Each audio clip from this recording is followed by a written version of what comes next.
ভালো, মানে আমার নবী মোহাম্মদ সাল্লাল্লাহু আলাইহি সাল্লামের যে একজন অনুসারী ছিলেন, নেককার অনুসারী, খাঁটি মুসলিম, যে কালেমা বলনেওয়ালা এবং মানুষকে কালেমার দাওয়াত দেনেওয়ালা। হ্যাঁ, এখন আমি এই যে ইসলামের কথা বলতেছি না, এখন আমার মানুষ বলবে জিএমবি, জামাতি।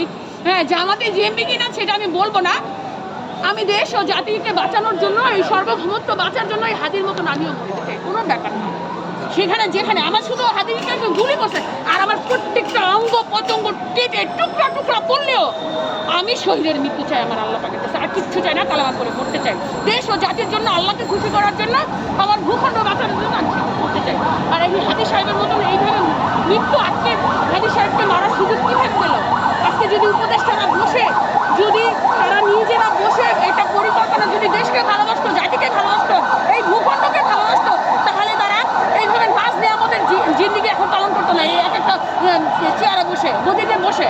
তাদের উচিত ছিল যে কারা কারা এই জুলাই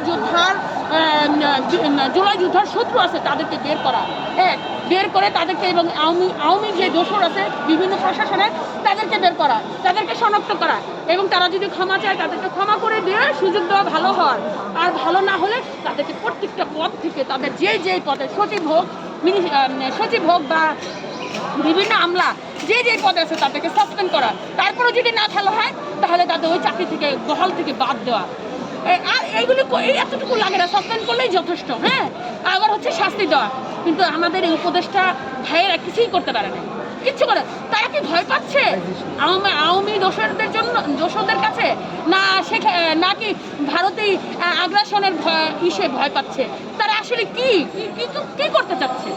এই উপদেষ্টারা কি করতে চাচ্ছে, কি করবে? তারা যে বসছে, এটা কি দেশের জাতির জন্য, এই ভূখণ্ডকে বাঁচানোর জন্য, না কি করতে চাচ্ছে তারা? তারা যদি ব্যর্থ হয় তাহলে বলবে যে আমরা ব্যর্থ, পারতেছি না। তাহলে আমরা নতুন করে আমরা এই জুলাই যোদ্ধারা আবার নতুন করে ভালো মানুষ নেওয়ার চেষ্টা করবো, এবার আরো ভালো করে।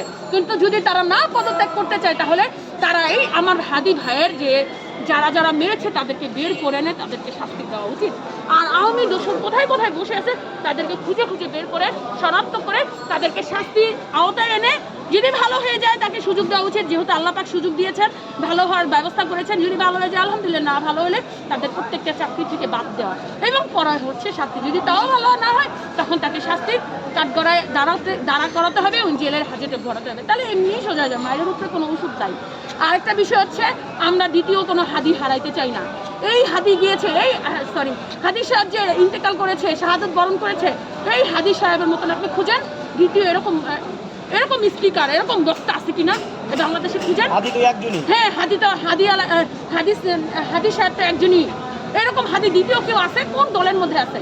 এখন আমি জামাতে ইসলামকে বলি, এনসিপিকে বলি, আরো যারা এবং বিএনপি আছে, যারা আছেন, দেশকে ভালোবাসেন, জাতিকে ভালোবাসেন, ভূখণ্ডকে ভালোবাসেন, এবং দেশ ও জাতির জন্য নিজের স্বার্থ জলাঞ্জলি দিয়ে মানুষের পাশে দাঁড়ান। আপনারা তো জলাঞ্জলি দিবেন না, কিন্তু অন্ততপক্ষে আল্লাহর কথা চিন্তা করেন। আপনি যদি বলেন আমি মুসলিম, তাহলে আপনি মুসলমানিত্ব যদি দাবি করেন, তাহলে মনে রাখবেন আপনাকেও কিন্তু সেই মরার, এই যে হাদি সাহেব তো মৃত্যুর ফয়সালা তো উপরে। হ্যাঁ, এই যে হাদি সাহেবের যে ইন্তেকাল হয়েছে, এই যে শাহাদাতের ইন্তেকাল হয়েছে, এটা কিন্তু ফয়সালা উপর থেকে আল্লাহ পাক করে দিয়েছেন।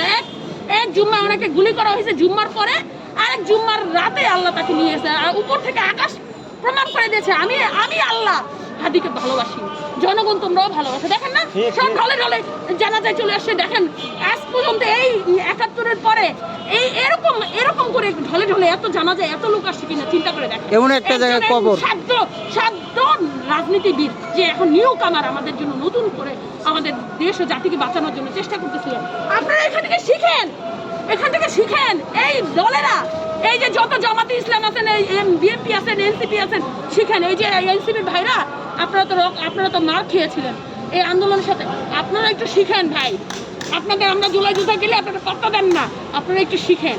আমি যেমন আহত লিস্টে আমি এখনো এন্ট্রি হইতে পারি, কারণ আমি জেলা প্রশাসক তানভীর আহমেদের বিরুদ্ধে কমপ্লেন করেছিলাম, তামিমের বিরুদ্ধে কমপ্লেন করেছিলাম। তামিম সমন্বয়ক, আসলে কি ওই যে স্বৈরাচারের দোসর হয়ে কি সমন্বয়ক হয়েছে কিনা আল্লাহ জানে। ওনার বায়োগ্রাফিটি দেখেন, উনি কি করতেছে দেখেন, কোটি টাকা হাতাই নিছে জুলাই যোদ্ধাদের।